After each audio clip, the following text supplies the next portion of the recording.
Hi, great to be here. I'm Douglas Greenwell. I work for Burn. We're based in Kenya.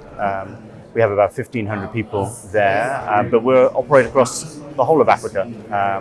And our chief focus is on clean cooking solutions to prevent deforestation. Fantastic. So, how long has Burn been in operation?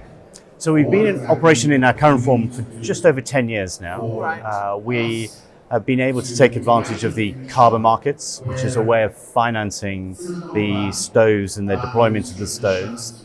Typically for a biomass stove, a wood or a charcoal stove, it costs us about $50 to make, which of course we can't charge that. So in order to create impact in rural communities, we charge as little as $2 or $3. And it's the carbon finance that then finances that difference. And it's something called carbon credits, which enables us to pay back the investors to that. Okay, so just pretend that I'm 5 years old. Okay. And explain it to me like I'm 5 years old. So at the heart, there's still about 950 million people across Africa that are using traditional three-stone fires, traditional open fires, wood-based or charcoal-based cooking techniques. So the chief reason for deforestation in Africa is down to the household cooking. The firewood. 100%. Right. And not only does it have a climate impact, it has a social and health impact as well. As you can imagine, the dirty smoke and the black carbon that's coming from this. So the answer is providing more modern, clean cooking technology, whether that's replacing traditional cooking with still a wood-burning stove, but one that burns much less wood, same for charcoal, or even more modern electric cooking, which we think is suitable for a number of countries across Africa. But these are expensive. These aren't the sort of stoves that a traditional African household would be able to afford. So in order to bring them to these communities and bring the benefits to these communities, we use something called carbon finance, which, put simply, enables us to borrow some money from investors to build the stoves and finance the cost of those stoves. So as typically $50 to make, we sell them for $2. And then we use something called carbon credits, which is a monetized version of the saved carbon as a result of burning less wood.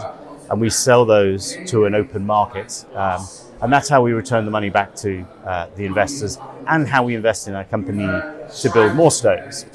And so to give you, for example, we've built 5 million stoves to date, as I say, across 12 different countries in Africa, impacting many hundreds of thousands of families.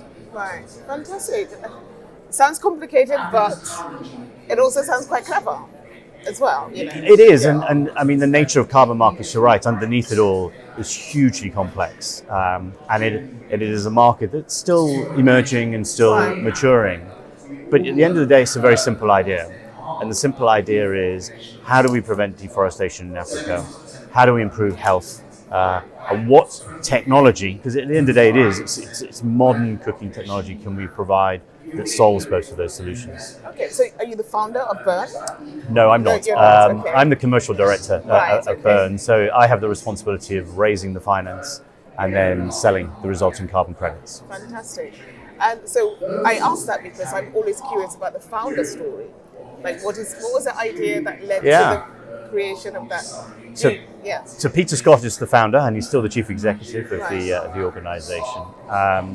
And he spent many years in Africa and spent many years seeing the effects of deforestation, particularly in the Congo Basin, and had been looking for a way of solving that particular problem. And as I say, 10 years ago, two things converged. One is to be able to design more modern cooking technology that, even though it burns wood, burns 2/3 less wood. And secondly, this evolution of carbon markets meant that we could finance this particular arrangement. So Peter's very passionate, not only about Africa, but about the health of Africa and about the improvement of forestry within Africa.